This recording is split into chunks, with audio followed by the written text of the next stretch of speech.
The individuals on the flights to El Salvador are foreign terrorists, and those are counterterrorism operations. They are much different than the arrests and final order of removals that you see on a day-to-day basis that law enforcement agents are conducting around the country. That information was not, to that detail, was not released by DHS, though. I just told you the reason. It was a counterterrorism operation, a deportation of foreign terrorists, not illegal criminals who have been convicted of heinous crimes living in our American communities. It's two different things. Foreign terrorist, illegal immigrant criminal, two different things, two different definitions. You should look them up. Christian, go ahead. Yeah, thanks, Karoline. Does the president support raising the corporate tax rate to pay for all these other tax cuts he wants to see move through Congress? Look, I've seen this idea proposed. I've heard this idea discussed, but I don't believe the president has made a determination on whether he supports it or not. And then secondly, do you have any information on the status of Eden Alexander? Hamas says they lost contact with the unit guarding him following an Israeli airstrike earlier today. I don't have updates. I have not seen that report, but I can certainly check in with our National Security Council. I have spoken to the president about Eden Alexander, and he's made it very clear to our national security team that finding him is a priority, but unfortunately I don't have any updates to share. But it's a very important matter, and certainly we can check in. Sure. Hi. How concerned is the president that a federal judge could hold a Trump administration official in contempt of court for defying deportation? We are complying with all court orders. Sure. So I see what you're trying to do there with that question, but we're very confident that every action taken by this administration is within the confines of the law, and we continue to comply with the court's orders.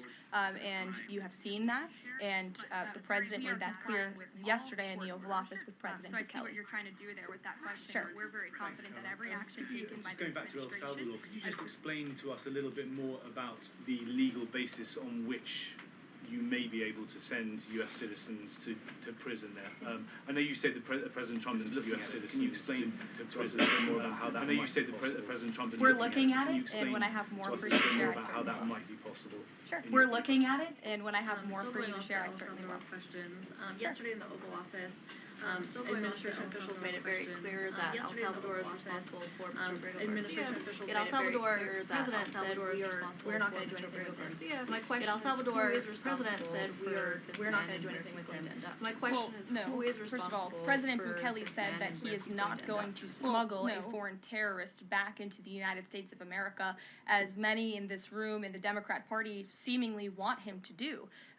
Abrego Garcia was a foreign terrorist. He is an MS-13 gang member. He was engaged in human trafficking. He illegally came into our country. And so deporting him back to El Salvador was always going to be the end result. There is never going to be a world in which this is an individual who's going to live a peaceful life in Maryland, because he is a foreign terrorist and an MS-13 gang member. Not only have we confirmed that, President Bukele yesterday in the Oval Office confirmed that as well. So he went back to his home country, where he will face consequences for his gang affiliation and his engagement in human trafficking. I'm not sure what is so difficult about this for everyone in the media to understand, and it's appalling, truly appalling, that there has been so much time covering this alleged human trafficker and this gang member, MS-13 gang member. It's truly striking to me. Karen. Thanks, Karoline. The president was posting on Truth Social today about helping American farmers. And last week in his cabinet meeting, he was talking about a plan to work with farmers to retain workers who are in the U.S. illegally, provided that they leave and then come back through what he said would be a legal process. Can you give details on what that would look like, how many workers he's talking about, how long a plan like that would take to implement, and the timeline for more details on getting this actually to implementation? I can check in with our immigration and our policy team and get you some more details on that, Karen. Is this something he wants to roll out soon? I mean, he was talking back and forth with Secretary Rawlings. Right. This is kind of imminent that he wants to do this. Yeah, look, the president is in constant communication with all of his cabinet secretaries, particularly Secretary Rawlings, who has the backs of American farmers and ranchers. It's something that he spoke about with her in the front of all the cameras in the cabinet room, but I'll check in with not only our immigration team, but also with USDA, and we'll get you an answer. Jonathan. Hi, Karoline. Hi, it's good to see you in here. Good. The president has long said that it would be an abuse of power for a president to direct prosecutors to investigate him. Last week, President Trump explicitly directed the Justice Department to scrutinize Chris Krebs to see if it can find any evidence of criminal wrongdoing. How is that not an abuse of power to direct the Justice Department to look into an individual, a named individual? Look, the president signed that executive order. It's the position of the president in this White House that it's well within his authority to do it. Otherwise, he wouldn't have signed it. And he signed it, and that's his policy. Jeff, how you doing? Thanks, Karoline. A follow-up on Harvard. The president floated on Truth Social, I believe, the possibility of removing tax-exempt status. How serious is that threat, and are there other universities he's considering? And then a follow-up question on foreign policy. What are your, can you give us an update on what the president hopes to come from the next round of talks with Iran? Sure. First, when it comes to Harvard, as I said, the president has been quite clear they must follow federal law. He also wants to see Harvard apologize, and Harvard should apologize for the egregious anti-Semitism that took place on their college campus against Jewish American students. There were professors who said that he had engaged in discriminatory behavior against Jewish students. Of course, you had the former president of the university saying bullying and harassment depends on the context. You also had an encampment on Harvard Yard that we all saw play out before the cameras. The university failed to impose formal discipline on any students for this anti-Semitic conduct violations, including the occupation of a campus building and the disruption of classes with bullhorns. The president believes Harvard should apologize to its Jewish American students for allowing such egregious behavior. As for the tax-exempt status, I would defer you to the IRS for any updates. I do want to answer your question on Iran, of course. The maximum pressure campaign on Iran continues, but as you know, the president has made it clear he wants to see dialogue and discussion with Iran while making his directive about Iran never being able to obtain a nuclear weapon quite clear. And the president spoke to the Sultan of Oman today, who helped facilitate these talks. I have a readout for all of you. He held a call with the Sultan of Oman today, and he thanked him for hosting the first direct meeting between the United States and Iran and emphasized the need for Iran to end its nuclear program through negotiations. The two leaders also discussed the United States' ongoing operations against the Houthis and emphasized that the Houthis will pay a severe price until they end their attacks on maritime traffic in the Red Sea. As you know, an additional negotiation between Steve Witkoff and Iran's representative has been scheduled for Saturday. And since these are ongoing negotiations, I have nothing more to add on that. Sure. Thank you, Caroline. When you said that the president said that Iran will never have nuclear weapon, is the focus on dismantling the entire nuclear program, or just restricting enriched uranium or the missile program? The president does not want to see Iran have a nuclear program. He does not want Iran to obtain a nuclear weapon. He's been very clear about this. Shelby. Shelby, you have a seat today. I know, stole it. Glad to see it. Two quick ones on TikTok. First, is the president expecting to extend the TikTok ban that's now June 19th if China doesn't come to the table in time? Well, June 19th is a long ways away, obviously. I think it's 2 months away. 2 months is a long time in the Trump administration, as you have all seen. We work at Trump speed around here. We get a lot done, so definitely don't want to get ahead. The vice president continues to lead these negotiations and talks. The president's involved, and they're ongoing.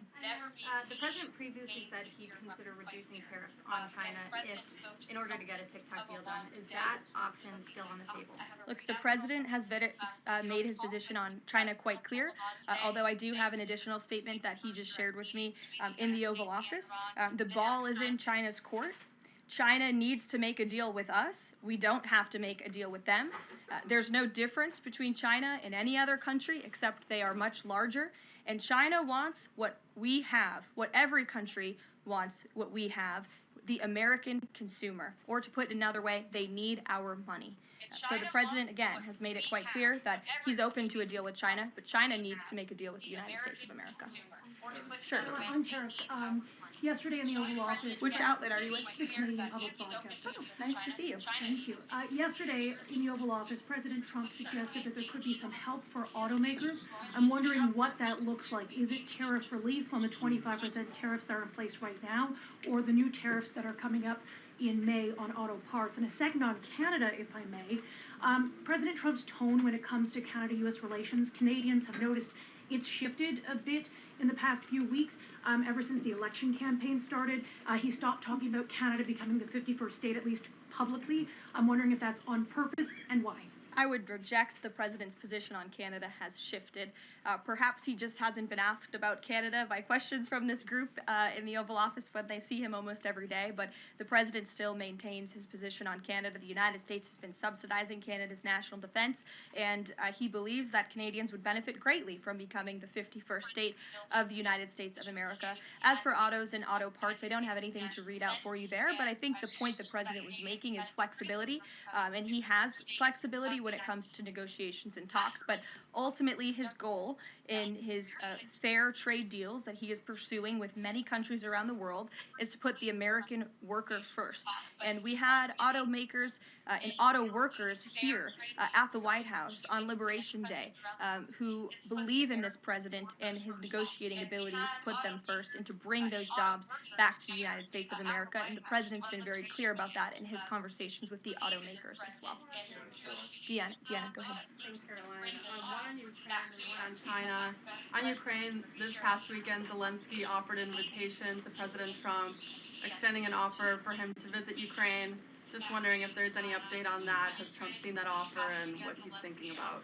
I don't know. Actually, I haven't talked to the president about that, or if he saw Zelensky's offer. I'm sure he did. I haven't spoken to him about it. I can ask him what he thinks. I certainly don't have any plans to share on a potential trip to Ukraine, though. China, this last week, Chinese officials were posting videos on social media sites depicting Trump, J.D. Vance, Elon Musk, in AI-generated videos working in factories, putting together Nike shoes and iPhones and products like that. Does the White House, have they seen these videos? Do you guys have a response to that? I have seen the videos. I'm not sure who made the videos or if we can verify the authenticity, but whoever made it clearly does not see the potential of the American worker, the American workforce. The president believes in the American people, and he knows that we have the best not only consumer base in the world, but also the best workforce in the world, and that's why he's so focused on bringing investments home and shoring up our critical supply chains and bolstering our manufacturing here as well. Brett. Would the president support a ban on members of Congress trading stocks? I'm certain that's something the president would be interested in looking at, and I can ask him if he would support such a bill. Sure. Yes. I have a question about the president's post from this morning on farmers. He asked farmers to be patient and just hold on. But a lot of farmers that I've talked to in the last week or so have said, they're in the middle of spring planting season, and that a trade war makes everything sort of up in the air. What would his message to them be? And also, is there anything specifically planned to provide relief like in President Trump's last term? Yes, well, relief is being considered. The Secretary of Agriculture, I know, has spoken to the president about that, and again, it's being considered. And as for the president's message to the farmers, he put it out himself. He could speak for himself much better than I can speak for him, and so I would just direct you to the statement he had, telling farmers again and reiterating his support for them and that he has their backs, which he certainly does. Kelly, in the back. Thanks, Karoline. 2 questions. The first one, a Georgia man was just arrested over alleged threats to kill Director of National Intelligence Tulsi Gabbard. Reportedly, there is now increased security around the FBI Deputy Director. Can you talk about the level of threats against various administration officials, and then a second one on Biden? I'm sorry to hear that. I had not seen that report. It's very unfortunately, and obviously the White House, the president, and the entire administration condemn any threats of violence against any administration officials or public officials on both sides of the aisle here in Washington, D.C. It shouldn't be tolerated, and we commend the local law enforcement agencies for arresting this individual. Former President Biden, he's set to deliver his first major speech since leaving office tonight. He plans to talk about what I'm told will be Social Security under the current administration, closing of offices, longer wait times, harder for seniors and people with disabilities to access earned benefits, is what Democrats have been saying today. I wanted to get the president's response, or if he plans to respond to this, and comments on what Democrats are calling cuts to Social Security. My first reaction when seeing former President Biden was speaking tonight was, I'm shocked that he is speaking at nighttime. I thought his bedtime was much earlier than his speech tonight. I understand the topic of his speech will be Social Security. Let me make it very clear ahead of former President Biden's remarks. President Trump, is absolutely certain about protecting Social Security benefits for law-abiding, tax-paying American citizens and seniors who have paid into this program. He will always protect that program. He campaigned on it, he protected it in his first term, and he's back again to continue protecting it. On the topic of Social Security, I have some news before I let you all go. Later this afternoon, the president will be signing a presidential memorandum aimed at stopping illegal aliens and other ineligible people from obtaining Social Security Act benefits. The memorandum will direct the administration to ensure ineligible aliens are not receiving funds from the Social Security Act programs. It will expand the Social Security Administration's fraud prosecutor program to at least 50 U.S. attorney offices and establishes a Medicare and Medicaid fraud prosecution program in 15 U.S. attorney offices. The memorandum will also require the Social Security Administration Inspector General to investigate earning reports for individuals aged 100 or older with mismatched Social Security records to combat identity theft. And the memorandum will direct the Social Security Administration to consider whether to reinstate the use of civil monetary penalties against individuals who engage in Social Security fraud, an effort that has been paused for several years. These taxpayer-funded benefits should be only for eligible taxpayers. And President Biden should think about what he did in his last term, which is allow tens of millions of illegal people into our country, many of whom were fraudulently receiving these benefits. So you'll hear from the president on that later, and we will see you later in the East Room. Bye, guys. Thanks, Caroline.